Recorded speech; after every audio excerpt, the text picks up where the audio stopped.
আজকে থেকে প্রায় 4014 বছর আগের কথা। আজকে থেকে যখন আমরা লেকচার দিচ্ছি, এখন থেকে প্রায় 4014 বছর আগের কথা, মানে প্রায় 4000 বছর আগের কথা। হিসেবটা মেলানো হয়েছে এভাবে যে ঈসা আলাইহিসসালাম এবং মুহাম্মদ সাল্লাল্লাহু আলাইহি ওয়াসাল্লামের যে উম্মত, এর মধ্যে ডিস্টেন্স ছিল 570 বছরের মতো। আবার মুহাম্মদ সাল্লাল্লাহু আলাইহি ওয়াসাল্লামের উম্মতের 1444 বছর চলে গেছে, এটা কাউন্ট করা যায়। আর এর আগে ঈসা আলাইহিসসালাম থেকে ইব্রাহিম আলাইহিসসালামের ডিস্টেন্সটা হচ্ছে 2000 বছর। তো এই ক্যালকুলেশন করলে বোঝা যাচ্ছে যে প্রায় 4000 বছর আগের কথা, বা 4014 বছর আগের কথা। গল্প শুনতে আমাদের ভালো লাগে তো নাকি? গল্পের মাধ্যমে অনেক কিছু জানা যায় আর কি। আজকের গল্পটা কিন্তু একটু ইউনিক। আজকে থেকে প্রায় 4014 বছর আগের কথা। একটা চমৎকার সভ্যতা ছিল, ঐতিহাসিক সভ্যতা, তার নাম ছিল ব্যাবিলন। এটা ইরাকে ছিল, সেখানে বাবেল নামে একটা শহর ছিল। আমরা অনেকেই জানি না যে বর্তমান বাগদাদ হচ্ছে সেই বাবেল নগরী। বর্তমান বাগদাদ হচ্ছে সেই বাবেল নগরী। আর বাবেল সম্পর্কে আল কোরআনে কিন্তু আয়াত আছে। আল কোরআন এমন একটা কিতাব, বিস্ময়কর কিতাব, যেখানে সব কিছুই নাজিল করা হয়েছে।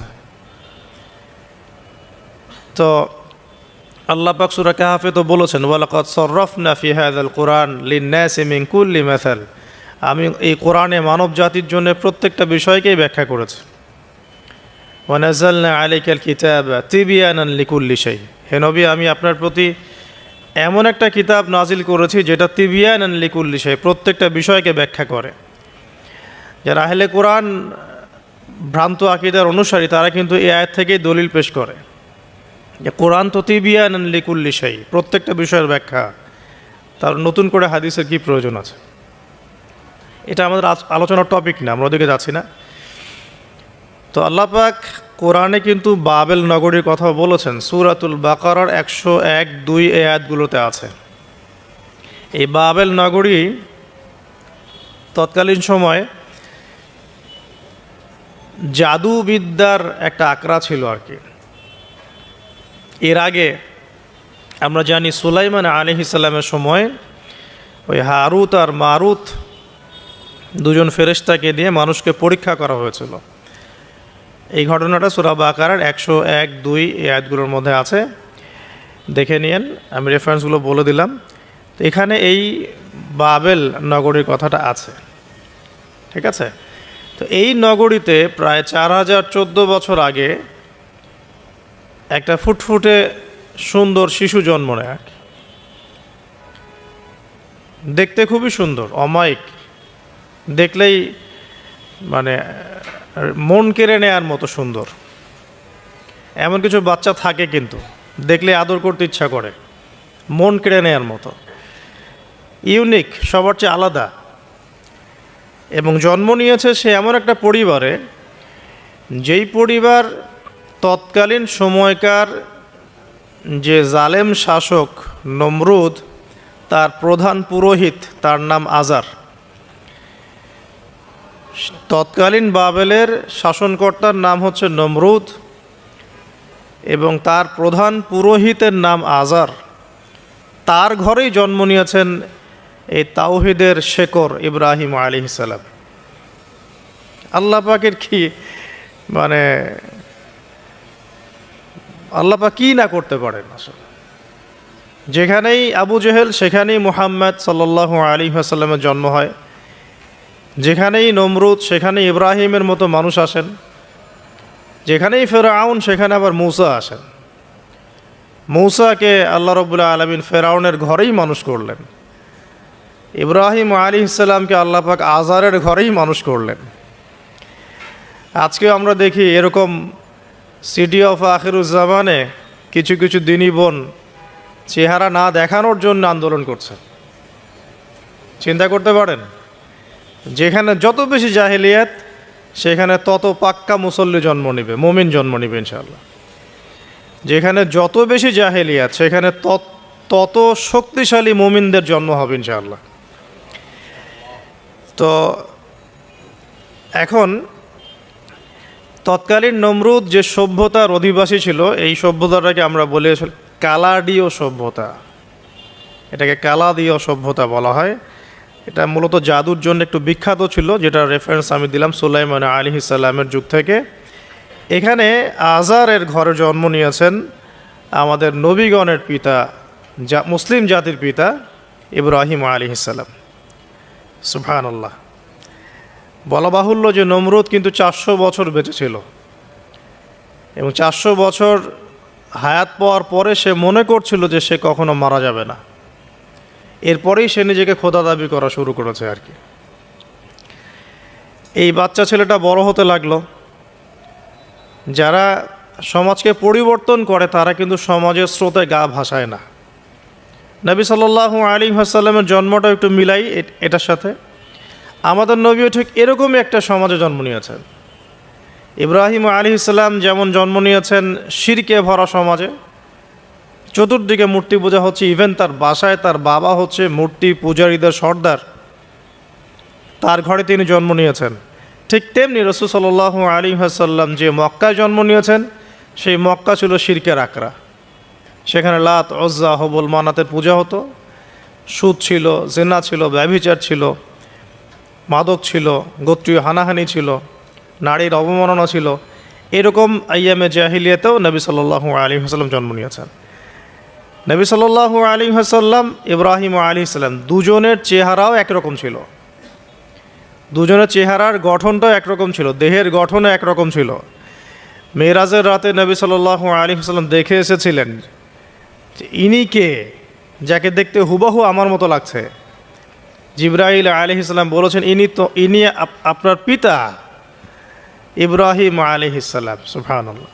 ঠিক তেমনি আমরা খেয়াল করে দেখি যে জীবনের যে চড়াই উতরাই, পারিবারিক জীবন, সামাজিক জীবন, হিজরতের জীবন, দিন প্রতিষ্ঠা ইত্যাদি, প্রত্যেকটা ডিপার্টমেন্টেও ইব্রাহিম আলাইহিস সালাম আর মুহাম্মদ সাল্লাল্লাহু আলাইহি ওয়াসাল্লামের মধ্যে একটা চরম মিল আছে। এটা আমরা আস্তে আস্তে এই গল্পের ভিতরে গেলে বুঝতে পারবো। আর এই কারণেই হয়তোবা আল্লাহ ভালো জানেন, এই কারণেই হয়তোবা আমরা যখন তাশাহুদের পর দরুদ পড়ি, আমরা দরুদের মধ্যে অন্য নবীর নাম নিচ্ছি না, আমরা মুহাম্মদ সাল্লাল্লাহু আলাইহি ওয়াসাল্লামের সাথে ইব্রাহিম আলাইহিস সালামের নাম নিচ্ছি। হতে পারে এটা একটা কারণ, আল্লাহ ভালো জানেন। এখন এরকম পরিবেশে বড় হতে লাগলেন ইব্রাহিম আলাইহিস সালাম। আমি একটু আগে বলেছি যারা সমাজকে পরিবর্তন করে তারা কখনো সমাজের জাহিলিয়াতের স্রোতে গা ভাসায় না। মুহাম্মদ সাল্লাল্লাহু আলাইহি ওয়াসাল্লাম সমাজ পরিবর্তন করেছেন আইয়ামে জাহিলিয়াতকে মাত্র 23 বছরের ব্যবধানে, কিন্তু তিনি কিন্তু জাহিলিয়াতের সাথে গা ভাসান নাই। তিনি কখনো সুদ খাননি, তিনি কখনো মূর্তি পূজা করেন নাই, তিনি কখনো কোনো অন্যায় গুনাহ করেন নাই, তিনি কখনো মাদকদ্রব্যের কাছেও যান নাই, কিন্তু সমাজটা ছিল এগুলোতে নিমজ্জিত। ঠিক ইব্রাহিম আলাইহিস সালামের ক্ষেত্রেও সেম। তিনি একজন প্রধান পুরোহিতের ঘরে জন্ম নিয়েও কখনো মূর্তির ধার কাছে যান নাই। বরং একটু যখন বড় হচ্ছেন, একটু বড় বলতে ম্যাচিউরড, আমাদের টিকটক প্রজন্মের মতো না। এরা 20-30 বছর হয়ে গেল ম্যাচিউরড হয় না, বুদ্ধি প্রতিবন্ধী, বিকলাঙ্গ। ইভেন ইদানিং আমাদের মেয়েরা ছেলে হচ্ছে আর কি। আমাদের নারীরা এখন পুরুষত্ব দেখাচ্ছে, আর আমরা পুরুষেরা ফেসবুকে একটা স্ট্যাটাস দিয়েই ক্ষান্ত হয়ে থাকি। এইটুকু আমাদের দায়িত্ব উম্মার প্রতি। আর এখানে আমরা দক্ষতা অর্জন করেছি অনেক।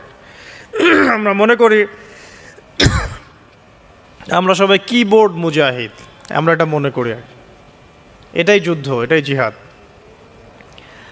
আর নারীরা মাঠে যুদ্ধ করছে এখন সম্ভ্রমের জন্য, অধিকারের জন্য ইত্যাদি। ফ্যামিলিস্ট রেভলিউশনের দিকে তাকালেও তাই দেখা যায়। ছেলেরা এখন বেকার হয়ে যাচ্ছে, কিন্তু মেয়েরা স্বাবলম্বী হচ্ছে। তারা দিনদার নয়, এই মেয়েগুলো দিনদার নয়, কিন্তু জীবনে প্রতিষ্ঠিত হওয়ার জন্য লড়ছে, চ্যালেঞ্জ গ্রহণ করেছে আর কি। এটা ছেলেদের উচিত ছিল।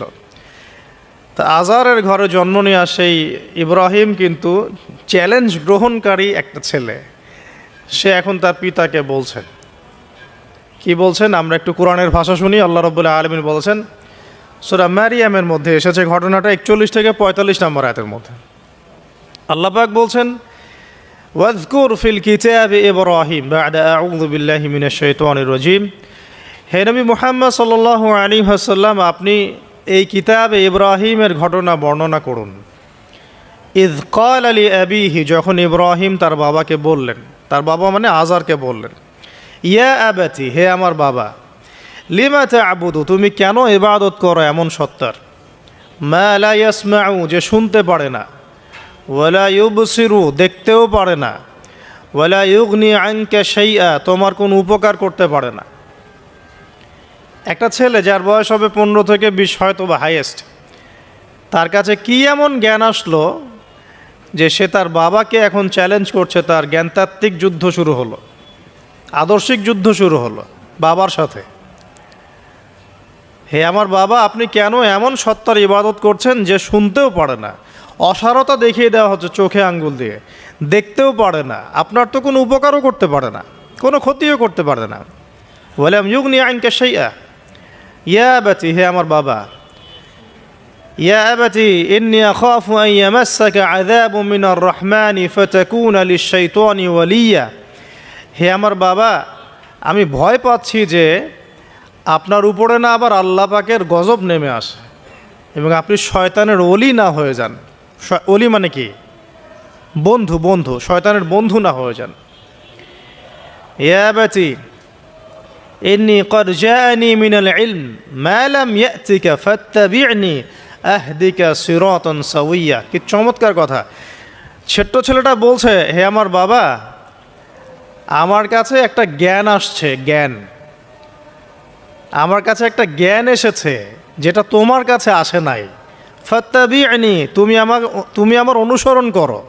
আহদিকা, আমি তোমাকে পথ দেখাবো। সিরাতান সাওয়িয়া, সহজ সরল পথ দেখাবো তোমাকে। সন্তান বাবাকে নসিহত করছে, দেখুন, সন্তান বলছে আমার কাছে এমন জ্ঞান এসেছে বাবা যেটা তোমার কাছে আসে নাই, তুমি আমাকে ফলো করো, আমার অনুসরণ করো, আমি তোমাকে পথ দেখাবো। Ego problem, ego. আজকেও যখন কম বয়সী কোনো মানুষ বেশি বয়সের কাউকে দাওয়াত দিতে যাবে, এরকম প্রবলেম ফেস করতে হবে। তার বাবা কি বলল, কেন ফেস করতে হবে আল্লাহ পাক সেটাও বলেছেন সূরা বাকারা, এটা এই সূরাটা সূরা বাকারায় বলেছেন, ওয়া ইযা কিলা লাহু ইত্তাকিল্লাহ, কিছু মানুষ আছে যাদেরকে যদি বলা হয় আল্লাহকে ভয় করুন, আখাযাতহুল ইজ্জাতু বিল ইসম, তাদের প্রেস্টিজে লাগে। এক কথায় কি? প্রেস্টিজে লাগে, প্রেস্টিজ নষ্ট হয়। আখাযাতহুল ইজ্জাতু বিল ইসম ফাহাসবুহু জাহান্নাম, আল্লাহ বলছেন ওর জন্য জাহান্নামই যথেষ্ট। তো এখনকার সমাজে এই প্রবলেমটা আপনারা ফেস করবেন। যদি আপনার বয়স কম হয়, আপনার কাছে অনেক জ্ঞান থাকলেও মানুষ সমাজে নিতে যাবে না। আপনি ক্রিপ্টোকারেন্সি নিয়ে কথা বলছেন, এক শ্রেণীর ধর্মনেতাই আপনার পিছনে লেগে যাবে। আপনি ইসলামিক রেভলিউশন নিয়ে কথা বলবেন, ইসলাম এস্টাবলিশমেন্ট নিয়ে কথা বলবেন, ইউনিটি নিয়ে কথা বলবেন, উম্মার করণীয় নিয়ে কথা বলবেন, আপনি এই বয়সে, এত ছোট বয়সে আপনি উম্মার প্রবলেমসগুলো ফাইন্ড আউট করে সেগুলো সলিউশন নিয়ে কথা বলবেন, এত বড় সাহস আপনার? এটাই প্রবলেম এখন। অথচ চমৎকার একটা বিষয়, আমাদের সমাজে এগুলো দেখা যায়, অন্য কোথাও দেখা যায় না। কোনো ড্রাইভারকে জিজ্ঞাসা করবেন, কোনো ড্রাইভারকে জিজ্ঞাসা করবেন, তার স্কিল সম্পর্কে জিজ্ঞাসা করবেন যে আপনার স্কিল কেমন। একটা অ্যান্সার দেবে সে, আমি 10 বছর থেকে চালাই, বা 15 বছর থেকে চালাই, আমি 27 বছর থেকে গাড়ি চালাই। মানে তার এই বয়সটাই হচ্ছে স্কিলের মানে দলিল, সার্টিফিকেট। এখন এরকম চলছে দিনী অঙ্গনেও। আমি 20 বছর থেকে ফতোয়া দিই, আমি 32 বছর থেকে ওয়াজ করি, আমি এই করি, আমি সেই করি। এই যে জাহির করা, আল্লামা তাকি উসমানী দামাত বরাকাতু এবং তার যারা ছাত্ররা আছেন সারা উপমহাদেশে, স্পেশালি বাংলাদেশে, তাদের অনেকের সাথে আমি দেখা করেছি। তার একটা নসিহত সবাই কমনভাবে করেন, দেখি নসিহতটা করেন যে কখনও নিজেকে জাহির করবা না, কখনো নিজেকে জাহির করবা না, তাহলে আল্লাহ তোমার এলেম কেড়ে নিবে। আর আমরা এখন দিনী অঙ্গনে জাহির করার জন্য ব্যস্ত। আমি এত বছর থেকে এটা করি, আমি অত বছর থেকে করি, অথচ এটা কোনো দলিল নয়, এটা কোনো সার্টিফিকেট নয়। এত বছর থেকে বলার পরেও ভুল হতে পারে, যেটা ভুল হবে সেটা শুধরে নিতে হবে। আর নবী সাল্লাল্লাহু আলাইহি ওয়াসাল্লাম যায়েদ বিন হারেসা রাদিয়াল্লাহু আনহুকে একটা কাফেলার সেনাপতির দায়িত্ব দিয়েছিলেন যখন তার বয়স মাত্র 17 বছর। কত বছর? 17 বছর বয়সী একজন তরুণ সাহাবী যায়েদ ইবনে হারেসা রাদিয়াল্লাহু আনহু, তিনি নেতৃত্ব দিচ্ছেন এমন সাহাবীদের যে সাহাবীরা তার চেয়ে বয়সে অনেক বড়। এমনকি এই অভিযান শেষ হওয়ার আগেই নবী সাল্লাল্লাহু আলাইহি ওয়াসাল্লাম ইন্তেকাল হয়। তার পরবর্তীতে আবু বকর সিদ্দিক রাদিয়াল্লাহু আনহু সেই অভিযান আবার চালানোর চেষ্টা করেন, আবার চালানোর জন্য মনস্থ করেন। তিনি আবার যায়েদ বিন হারেসা রাদিয়াল্লাহু আনহুকেই নেতৃত্ব দেন। এটা নিয়ে ওমর রাদিয়াল্লাহু আনহু তাকে কিছু কথা বলেন যে আপনি যায়েদ বিন হারেসাকে নেতৃত্ব দিচ্ছেন, বয়সে ছোট সাহাবী, তার পিছনে অনেক বড় বড় সাহাবী থাকবে, তারা তো তাকে নাও মানতে পারে, এটা কেমন হয়? বারবার তাকে ভেটো দিচ্ছেন। শেষমেশ আবু বকর সিদ্দিক রাদিয়াল্লাহু আনহু একটু রেগেই বললেন যে ইস্তা'মালাহু রাসূলুল্লাহ ওয়া আনতা তা'মুরুনি আন আনজি'হু, তাকে স্থলাভিষিক্ত করেছে স্বয়ং আল্লাহর রাসূল, আর তুমি এসে আমাকে বলছো আমি তাকে অপসারণ করব। সুবহানাল্লাহ। নবী সাল্লাল্লাহু আলাইহি ওয়াসাল্লাম যোগ্যতা দেখতেন মানুষের, কার যোগ্যতা কতটুকু আছে। তো ওই দিকে আমি ভিতরে ঢুকছি না। আমরা এখন সোশ্যাল অ্যাফেয়ার্সে যা দেখি যে আমরা যোগ্যতার চাইতে অন্যান্য বিষয়গুলোকে বেশি মূল্যায়ন করা শুরু করি আর কি। এতে করে তরুণরা উঠে আসতে পারে না, তরুণদের জার্নি অনেক টাফ হয়। এবং যারা স্পেশালি জেনারেল ব্যাকগ্রাউন্ড থেকে দিনের দিকে আসার চেষ্টা করেন, তারা পদে পদে হতাশ হয়। তাদেরকে বুকে নেওয়ার মানুষ খুব কম থাকে। কেন জানি তাকে মানুষ কাউন্টার মনে করে, এনিমি মনে করে, অন্তর্দাহ সৃষ্টি হয়, জ্বালান হয়। হঠাৎ করে উড়ে এসে জুড়ে বসলো, উম্মার দায়িত্ব নিয়ে নিচ্ছে, কোত্থেকে আসলো এটা? এরকম একটা দৃষ্টিভঙ্গি আমরা দেখতে পারি আর কি। এটা কাম্য ছিল না এটা। বরং তরবারি যত আপনি শান দিবেন তত ধারালো হবে। তো শান দিবে কারা? যারা তরবাল চালাতে পারে তারাই। যারা চালাতে পারে তারা যদি তরবালকে ভোতা করে দেয়, তাহলে তো এটা দিয়ে আপনি জালেমের গর্দান কাটতে পারবেন না। তো যাই হোক, আমরা বেশি হাইথটের কথায় না যাই। আজার এখানে ছিলাম, দেখেন বাবাকে সন্তান উপদেশ দিচ্ছে। এবার বাবার উত্তরটা শোনেন। বাবা কেন গ্রহণ করলো না? বললাম প্রেস্টিজ ইস্যু। তুমি ছোট মানুষ হয়ে আমাকে এত বড় কথা বলো? হ্যাঁ, তখন বাবা বলছেন আনতা আরাগিবুন আনতা আন আলিহাতিনা ইয়া ইব্রাহিম। হে ইব্রাহিম, তুমি কি আমাদের ইলাহগুলো, উপাস্যগুলো থেকে মুখ ফিরাচ্ছ? তুমি কি আমাদের উপাস্যগুলো থেকে মুখ ফিরিয়ে নিচ্ছ? আনতা আরাগিবুন আনতা আন আলিহাতিনা ইয়া ইব্রাহিম লাইন লাম তানতাহি। যদি বিরত না হও, ঠিক যেমন থ্রেট আমাদেরকে করা হয়, যদি বিরত না হও, লাইন লাম তানতাহি লাআরজুমান্নাকা রাহজান মালিয়া। তিনি বলছেন যদি বিরত না হও তাহলে তোমার মাথাটা পাথর দিয়ে মেরে ফাটিয়ে ফেলবো। আরজুমান্নাকা মানে রজম করবো। রজম মানে কি? যে কোমর পর্যন্ত গেথে পাথর মারা, বিবাহিত পুরুষ জেনা করলে যেটা শাস্তি হয়। আর লাইন লাম তানতাহি, যদি বিরত না হও, লাআরজুমান্নাকা রাহজান মালিয়া, দূর হও এখান থেকে বের হও হতভাগা। আমরা বলি না দূর হও এখান থেকে, ঠিক ওই রকম। যদি ফিরে আসো ভালো কথা, না ফিরে আসলে রজম করে দিব, মাথা ফাটিয়ে ফেলবো পাথর দিয়ে মেরে। এখান থেকে দূর হও হতভাগা। কাকে বলছে এটা? ইব্রাহিম আলাইহিস সালামকে। এবার তিনি খুব নরম সরম মানুষ, শান্তিকামী মানুষ। তিনি বলছেন ক্বালা সালামুন আলাইক, এই সালামুন আলাইক কথাটা শিখে নেবেন, জীবনে অনেক ক্ষেত্রে কাজে লাগবে। সালামুন আলাইক মানে আপনার উপর শান্তি বর্ষিত হোক। যখনই আপনি কলিউশন অ্যাভয়েড করতে চাবেন, সালাম দিয়ে চলে আসতে হবে। সেটা পরিবারেও, সমাজেও, দিন প্রতিষ্ঠার ক্ষেত্রে। কেউ আপনাকে সমালোচনা করছে, গালিগালাজ করছে, গীবত তহমত করছে, আপনাকে নিয়ে এপিসোড বানাচ্ছে, এখন আপনি কি করবেন? প্রত্যেকটার কাউন্টার দিতে থাকবেন? তাহলে আপনার গোল নষ্ট হয়ে যাবে, আপনার গোল থেকে আপনি বিচ্যুত হয়ে যাবেন। এইগুলো নিয়ে আপনাকে ব্যস্ত থাকতে হবে। তখন এইগুলো নিয়ে উম্মাহ ব্যস্ত আছে বলেই এখন পর্যন্ত গোল অ্যাচিভ হয় নাই। আমরা এগুলো নিয়ে ব্যস্ত আছি বলেই এখনও গোল অ্যাচিভ হয় নাই।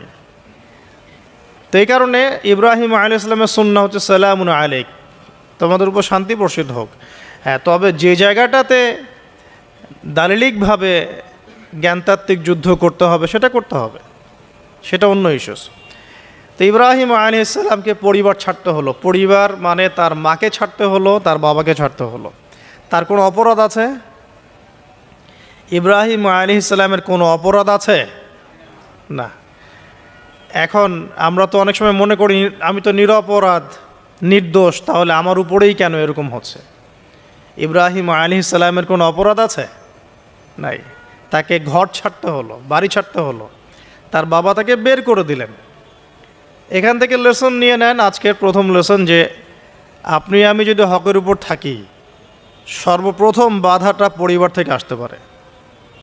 কারণ সবার পরিবার একরকম না। এখনকার মেজরিটি সংখ্যক পরিবারগুলোই জাহেল, একদম জাহেল, বস্তুবাদী, জানোয়ারের মতো। মানে খাও দাও, সেক্সুয়াল সম্পর্ক, বিয়ে শাদী, সন্তান, এর বাইরে কিচ্ছু চিন্তা করতে পারে না। দুনিয়া দুনিয়া আর দুনিয়া, এর বাইরে কিচ্ছু চিন্তা করতে পারে না। ইল্লা মাশা আল্লাহ, কিছু পরিবার আছে এর বাইরে, তাদের কথা আলাদা। সবাই তো আর ছোটোবেলা থেকে আধ্যাত্মিক পরিবার পায় নাই, দিনই পরিবার পান নাই। আর এটার পরিমাণ দিন দিন কমেই আসছে। ম্যাক্সিমাম পরিবার এখন জাহান্নামের টুকরা আর কি। আল্লাহ পাক পরিবারকে বলেছেন জাহান্নাম থেকে বাঁচাও, কু আনফুসাকুম ওয়া আহলিকুম নারা। এখন ওই পরিবারই হয়ে গেছে জাহান্নামের টুকরা। আপনি দিনের পথে চলতে চাইলে প্রথম হোঁচটটা পরিবার থেকে খেতে পারেন। এটা ইব্রাহিম আলাইহিস সালামের জীবনেও যেমন হয়েছে, মুহাম্মদ সাল্লাল্লাহু আলাইহি ওয়াসাল্লাম জীবনে হয়েছে। ওই যে মিলাচ্ছিলাম কীভাবে, তার ক্ষেত্রেও সেম। চাচারা শত্রু না? চাচারা শত্রু, আশপাশের মানুষ শত্রু। চাচা এসে বাড়ির সামনে খড়কুটা ফেলে দিয়ে যায়, চাচি এসে ময়লা আবর্জনা ফেলে দিয়ে যায়, কেউ গালি দেয়, কত সমস্যা। যখন নিজের মানুষরা আপনার এগেনস্টে চলে যায় তখন মনটা ভেঙে যাবে, স্বাভাবিক।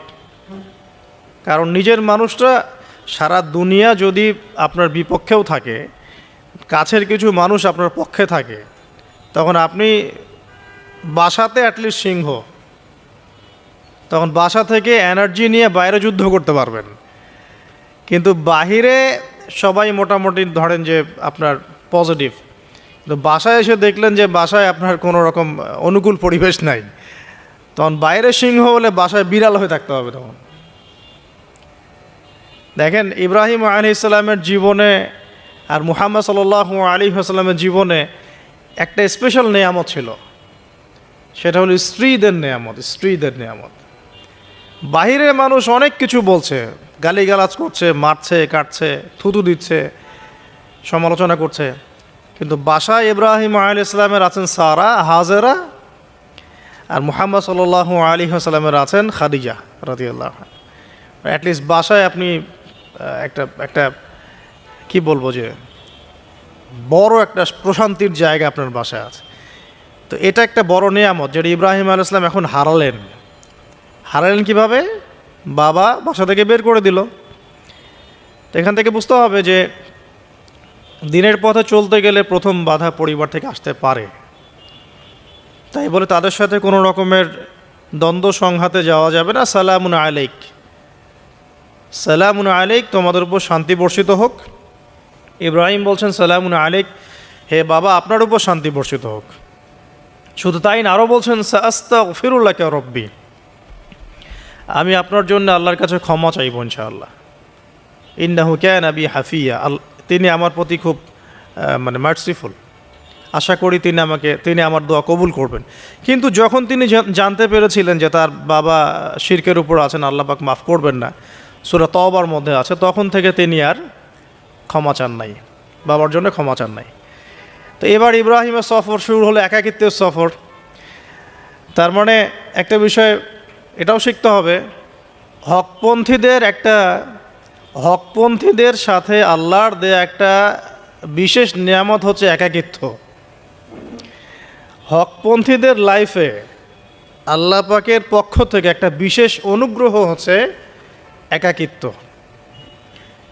মানে একাকিত্ব কেন নিয়ামত বললাম? কারণ একাকিত্ব মানুষকে আল্লাহ চিনিয়ে দেয়।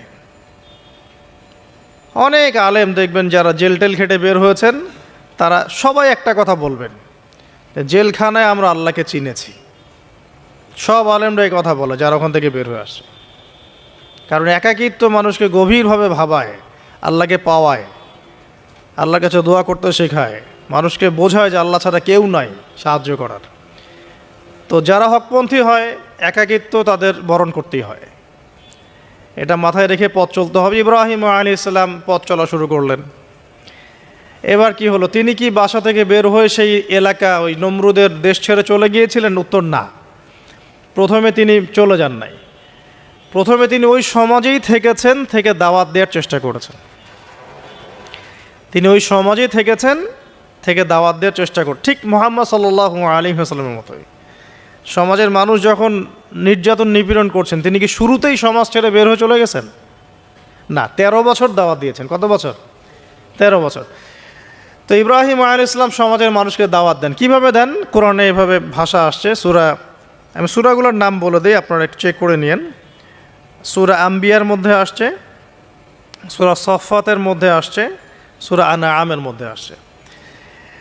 তো তিনি দাওয়াত দেন এভাবে যে ওয়াইজ ক্বালা ইব্রাহিম, যখন ইব্রাহিম বললেন লিআবিহি ওয়া কওমিহি, তার বাবাকে এবং তার কওমকে বললেন, মা হাযিহি তামাসিলুল্লাতী আনতুম লাহা আকিফুন, তোমরা এইসব কি মূর্তির উপাসনা করো, এদের চারপাশে ঘুরতে থাকো,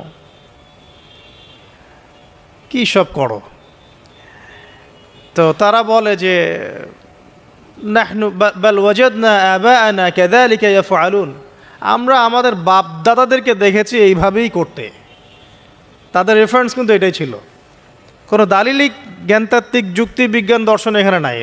এখানে কি ফিলোসফিটা কি? বাপ দাদাদেরকে দেখেছি করছে। তো এটা দিয়ে আবার অনেক সময় বাংলাদেশে আবার একটা ট্রেন্ড চালু করা হয়েছে যে তোমরা দীর্ঘদিন 1200 বছর থেকে যে ইসলামটা ফলো করে আসছো ওটা ভুয়া, আমরা যেটা নতুন মডারেশন দিচ্ছি এটাই সঠিক। এই দলিল সেম না। এখানে অমুসলিমদেরকে দাওয়াত দেওয়া হচ্ছে। অমুসলিমরা বলছে যে আমরা বাপদাদাদেরকে দেখেছি যে তারা এভাবেই মূর্তি পূজা করতো, আমরা তাই করি। এটার সাথে কি হানাফি মাযহাবকে মিলাবেন আপনি? হ্যাঁ, হানাফি মাযহাব বাপদাদা থেকে চলে আসে, ভুয়া, নতুন যেটা দিচ্ছি এটাই সঠিক। আস্তাগফিরুল্লাহ। তো আমরা হাত চেঞ্জ করাটাকে এখন মনে করি হিন্দু থেকে মুসলমান হইলাম মনে হয়। হাত বদল করাটাকে মনে হয় যে হিন্দু থেকে মুসলমান হয়েছি মনে হয়। গভীরে ঢোকেন, ওলামায়ে কেরামদের মানে দার্সে গিয়ে বসে গভীরে ঢুকলে বুঝতে পারবেন যে ইসলামিক স্কুল অফ থটগুলা প্রত্যেকটারই ভিত্তি আছে, এগুলোর গভীর শেকড় আছে, ভিত্তি আছে। আল্লাহ, রাসূল এবং রাসূলের সাহাবীগণ, এই তিনটাকেই মানতে হবে। আপনি যদি বলেন যে আমি সাহাবীদেরকে মানি না, খালি আল্লাহ এবং রসুলকে মানি, তাহলে আল্লাহকে রসুলকে মানতে পারবেন না। সাহাবীদের অনুসরণ না করলে রসুলকে ফলো করতে পারবেন না। তো ওইটা আজকের ইস্যু না, এটা ফিকহি অনেক ব্যাপার, গভীর ব্যাপার, এটা অন্যদিন কথা হবে। এই দলিল আর এই দলিল কিন্তু সেম করা যাবে না। আবার যে আমরা বাপ দাদা থেকে দেখে আসছি তোমরা নামাজ এইভাবে পড়ো, এই নামাজ ওই দলিল চলবে না, আমারটা ঠিক, এটা ঠিক না। নামাজ যেটা পড়ে আসে তারা এটা ঠিক আছে, এর প্রত্যেকটা দলিলের মধ্যে অথেন্টিসিটি আছে। এরকম করে সমাজে ফিতনা ছড়ানো ঠিক হবে না, বিভ্রান্তি ছড়ানো ঠিক হবে না। এখন আসুন ইব্রাহিম আলাইহিস সালামকে কি আনসার দিচ্ছেন? আমরা আমাদের পিতা মাতাদেরকে দেখেছি, বাপ দাদাকে দেখেছি এরকম তাওয়াফ করতে, মূর্তির চারপাশে পূজা করতে, নজর দিতে। তো ইব্রাহিম আলাইহিস সালাম বলছেন যে হাল ইয়াসমাউনাকুম, এই মূর্তিগুলো কি তোমাদেরকে শুনতে পারে? ইস্তাদউন, যখন তোমরা একে ডাকো। হাল ইয়ানফাউনাকুম, তোমাদের কোনো উপকার আসতে পারে? আও ইয়াদুররুকুম, তোমাদের কোনো ক্ষতি করতে পারে? তার দলিলগুলো কিন্তু অকাট্য। ইব্রাহিম আলাইহিস সালামের দলিলগুলো কিন্তু এখানে, যুক্তিগুলো কিন্তু অকাট্য। আসলে কি সে শুনতে পারে? আসলে কি সে দেখতে পারে? আসলে কি সে তোমার উপকার করতে পারে? তাদের কিন্তু কিছু বলার নাই এখানে। তারা বলছে বাল ওয়াজাদনা আবানা কাযালিকা ইয়াফআলুন, আমাদের পিতা মাতা বাপ দাদাদেরকে দেখেছি এইভাবেই করতে। ইব্রাহিম আলাইহিস সালাম বলছেন যে ইন্নাকুম আনতুম লাফি দালালিম মুবিন, তোমরা তো সুস্পষ্ট বিভ্রান্তির মধ্যে আছো তাহলে। তো এরকম আরও অনেক আয়াত আছে সূরা সফফাতের মধ্যেও, ওয়া ইন্না মিন শিআতিহি লা ইব্রাহিম ইয জাআ রাব্বাহু বিকলবিন সালিম ইয ক্বালা লিআবিহি ওয়া কওমিহি মাযা তা'বুদুন, তোমরা কিসের ইবাদত করো? আইফকান আলিহাতান দুনাল্লাহি তুরিদুন, তোমরা কি আল্লাহ সম্পর্কে মিথ্যা মিথ্যা মিথ্যা আরোপ করতে চাচ্ছ? ফামা যন্নুকুম বিরব্বিল আলামিন, আল্লাহ রব্বুল আলামিন সম্পর্কে তোমাদের কি ধারণা? এভাবে তিনি তার কওমকে দাওয়াত দিতে লাগলেন, কিন্তু তাদের কওমের দলিল একটাই ছিল, বাপ দাদাদেরকে দেখেছি এভাবে মূর্তি পূজা করতে, তাই করি। সনাতন, এটা ছিল কি সনাতন থটস। অথচ সর্বপ্রথম এটা শুরু হয় কোন নবীর আমল থেকে? নূহ আলাইহিস সালাম। নূহ আলাইহিস সালামের যুগের মানুষ সর্বপ্রথম এই মূর্তি পূজা শিরক করেছে। এর আগে মূর্তি পূজা ওয়ার্ল্ডে ছিল না, নূহ আলাইহিস সালামের যুগ থেকে শুরু হয়েছে। তাহলে এটাকে আমরা সর্বোচ্চ পর্যায়ে সনাতন বলতে পারি না। তারও আগে যে সময় চলে গেছে, ওই সময় মানুষ তাওহীদপন্থী ছিল। আদম আলাইহিস সালামের যুগে তখন মানুষ এই কাজ করতো না। শুরুটা কেমন করে হলো? ভালো উদ্দেশ্যেই শুরু হয়েছিল, ভালো মনে করে। কেমন? যে মানুষ এরকম চিন্তা করে নিয়েছিল যে এই মানুষগুলো লাত, উজ্জা, হবল, ইয়াগুথ, ইয়াউক, নাসর, ইয়াগুথ, ইয়াউক, নাসর, এই ভালো মানুষগুলো আল্লাহর খুব নেককার বান্দা ছিলেন। তাদের স্ট্যাচু তৈরি করা যায়, তৈরি করলে কি হবে? এগুলোকে দেখলে আমাদের আগ্রহ জন্মাবে ইবাদত করার ব্যাপারে। এটা ছিল ওদের থটস। শয়তান এভাবেই তাদেরকে ইনফ্লুয়েন্স করেছিল আর কি। তারা তাই করলো। এই জেনারেশনটা যখন মারা গেল, পরের জেনারেশন যখন আসলো, তখন শয়তান ওদেরকে বোঝালো, ধরেন 100-200 বছর পরে বোঝালো যে ওরা খুব ভালো মানুষ ছিল, ওদের মূর্তিকে মসজিদের বাইরে না রেখে ভিতরে ঢুকিয়ে ফেলো, তাদেরকে সেজদা করতে হবে না, ভিতরে ঢুকিয়ে ফেলো, ইবাদতে মনোযোগ আসবে। পরের জেনারেশন এই কাজটাই করলো। থার্ড জেনারেশনকে শয়তান বোঝালো যে সরাসরি ওদের কাছে চাইলেই হবে, তারা আল্লাহ পাকের অনেক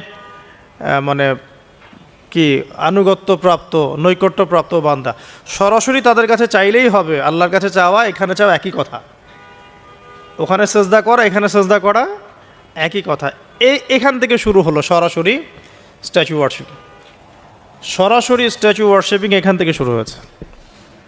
তো আমরা আমাদের হিন্দু ভাই বোন যারা আছেন, আমাদের আশপাশে অমুসলিম ভাই বোন, তাদের প্রতি সম্মান রেখেই এই হিস্ট্রিগুলো পড়তে বলবো আর কি, এবং যুক্তি দর্শনগুলো খুঁজতে বলবো। আসলে কি তারা শুনতে পায়?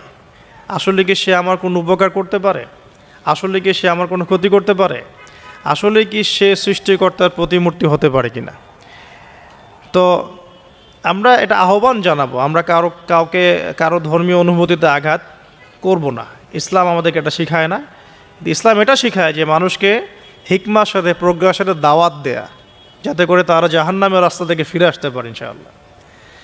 এখন আসুন, আরও একটা দাওয়াত ইব্রাহিম আলাইহিস সালাম তার কওমকে দিলেন।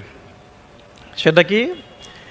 এবার এখানে সমাজের মানুষের সাথে ওই সমাজের ধর্ম নেতারাও ছিল। সমাজে কিন্তু কয়েক শ্রেণীর মানুষ থাকে, সামাজিক নেতা, ধর্মনেতা, রাষ্ট্রনেতা। তো রাষ্ট্রনেতা পর্যায়ে এখনও ইব্রাহিম আলাইহিস সালাম যান নাই, এখন সমাজ নেতা আর ধর্মনেতা চলছে আর কি। এবার ধর্মনেতা আসলো। এসে ধর্মনেতারা তাকে বোঝানোর চেষ্টা করলো যে এই আসমানের তারা, চাঁদ, সূর্য, প্রকৃতি, গাছপালা এগুলোও ইলাহ, এগুলোর ইবাদত করা যায়। এই ঘটনা আল্লাহ রাব্বুল আলামিন সূরা আনআমের মধ্যে বলেছেন।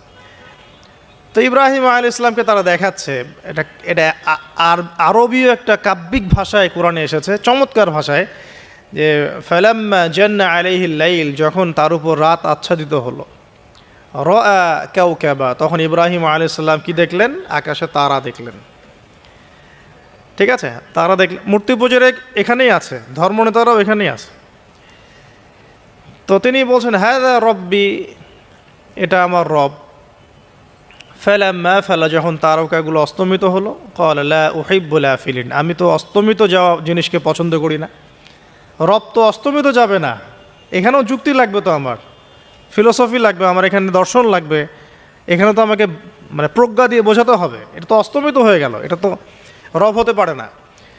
ফালাম্মা রাআল কামারা বাযিগান, যখন সে চাঁদকে দেখলো জল করছে একদম। আর এখনকার চাঁদ দেখা আগের চাঁদ দেখা তো এক না, এখন তো আমরা চাঁদের আলোই খুঁজে পাই না, তখনকার চাঁদ তো অন্যরকম।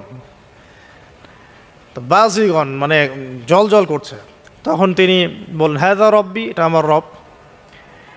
তখন ফালাম্মা ফালা, যখন এটাও অস্তমিত হয়ে গেল, তিনি বলছেন লাইল্লাম ইয়াহদিয়ানি রব্বি লাকুনান্না মিনাল কওমিদ দাল্লিন, আল্লাহ যদি আমাকে হেদায়েত না দেন তাহলে আমি এই দল্লিনদের অন্তর্ভুক্ত হয়ে যাব। ইব্রাহিম আলাইহিস সালাম বলছেন ফালাম্মা রাআ শামসা বাযিগাতান, যখন এবার সূর্যকে দেখলেন দিনের বেলা, এটা তো আরও বড়। হাযা রব্বি হাযা আকবার, এটা আমার রব, এটা সবচেয়ে বড়। হাযা আকবার, এটা সবচেয়ে বড়।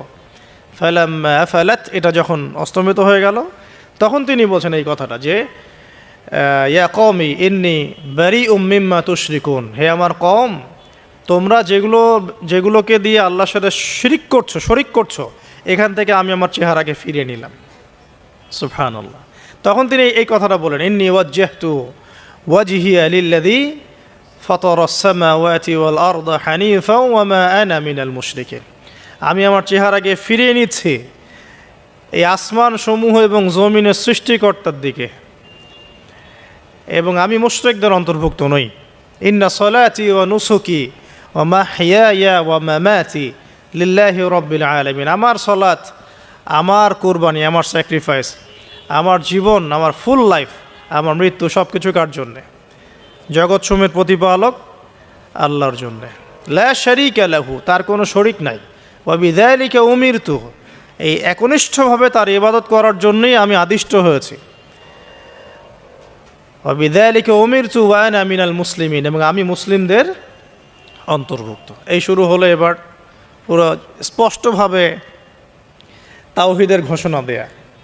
তবে ইব্রাহিম আলাইহিস সালামের এক একটা পদক্ষেপ কি যৌক্তিক না, বৈজ্ঞানিক না, এবং অকাট্য প্রমাণ আছে না, এগুলোকে কিন্তু ভেদ করতে পারছে না তারা। এবার ইব্রাহিম আলাইহিস সালাম চিন্তা করলেন তারা এবার উচিত শিক্ষা দিতে হবে। তবে আগে বলে নেই, এই যে উচিত শিক্ষাটার কথা বলছে, এটা আবার আপনারা খবরদার ভুলেও কোথাও দিতে যায় না, ঠিক আছে? এটারও সময় আছে। ইব্রাহিম আলাইহিস সালামের সাথে নবী সাল্লাল্লাহু আলাইহি ওয়াসাল্লামের জীবনের মিলের কথা বলছিলাম। নবী সাল্লাল্লাহু আলাইহি ওয়াসাল্লাম মক্কা বিজয়ের আগে কি কখনো মূর্তির গায়ে হাত দিয়েছেন কিনা বলেন? দিয়েছেন না?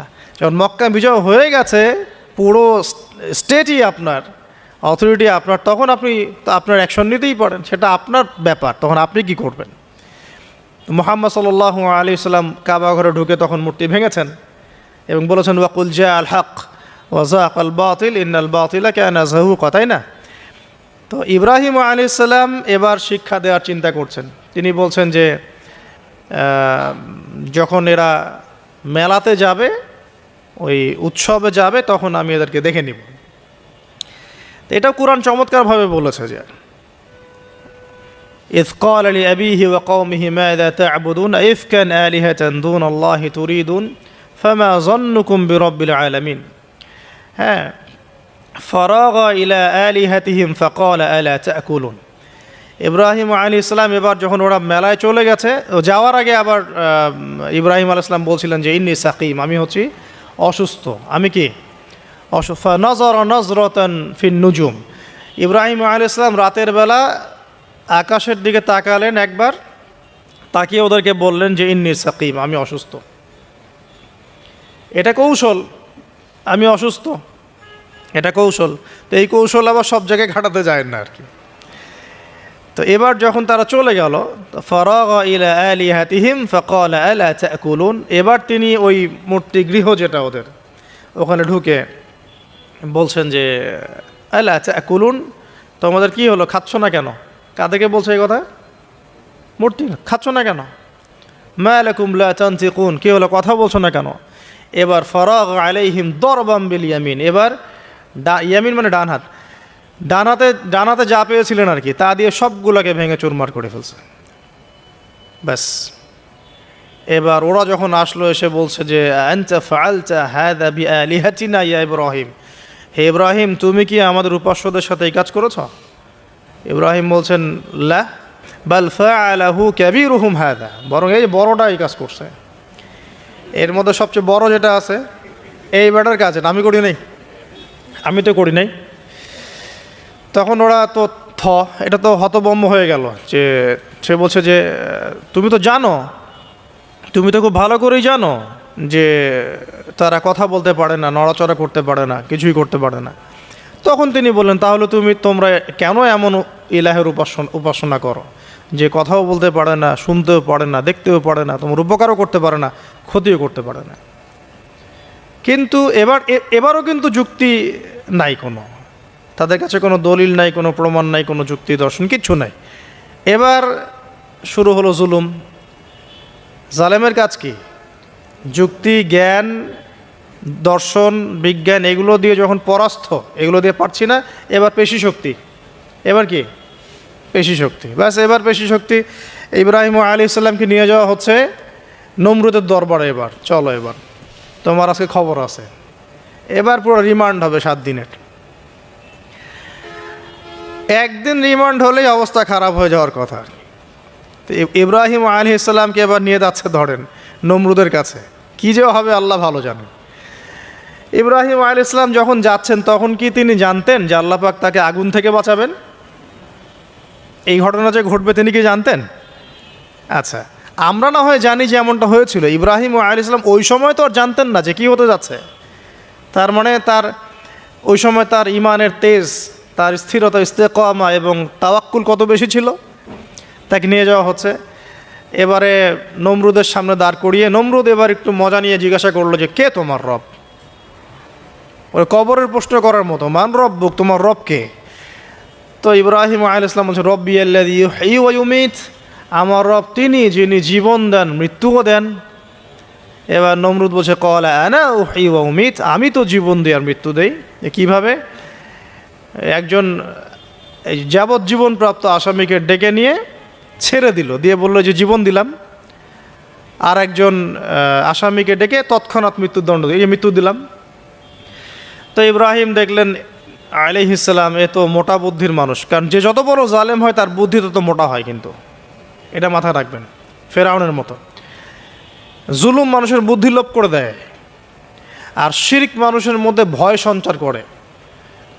যখন আপনি শিরক করতে থাকবেন মনে খুব ভয় কাজ করবে।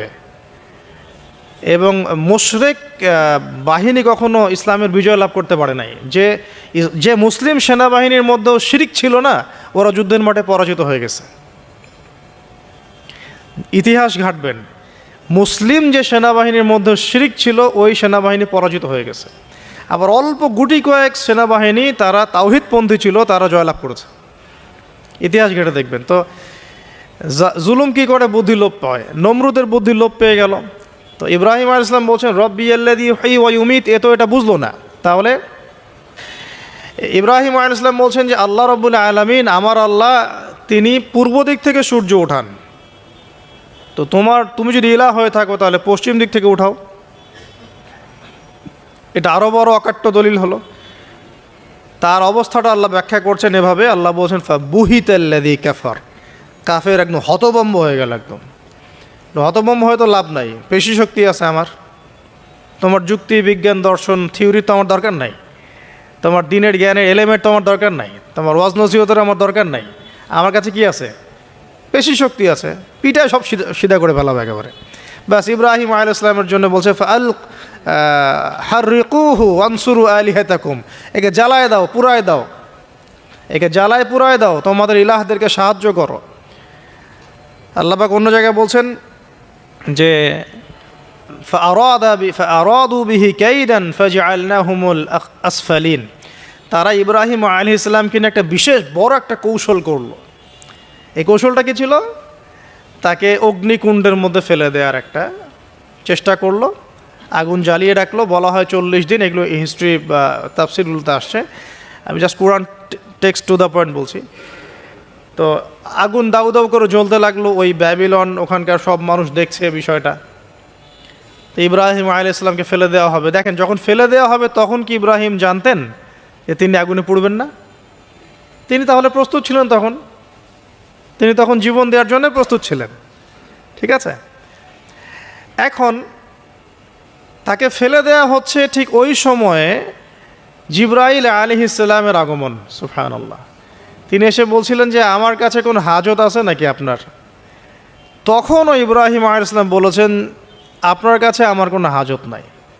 হাসবি আল্লাহ ওয়া নি'মাল ওয়াকিল, এই যে কথাটা আমরা বলি হাসবুন আল্লাহ ওয়া নি'মাল ওয়াকিল, হাসবি আল্লাহ ওয়া নি'মাল ওয়াকিল, ইব্রাহিম আলাইহিস সালাম বললেন আল্লাহই আমার জন্য যথেষ্ট এবং তিনিই আমার উত্তম কর্মবিধায়ক। ব্যাস, এরকম মোমেন্টে বান্দা যখন আল্লাহকে এভাবে চাবে, আল্লাহ রাব্বুল আলামিন না এসে পারবেন?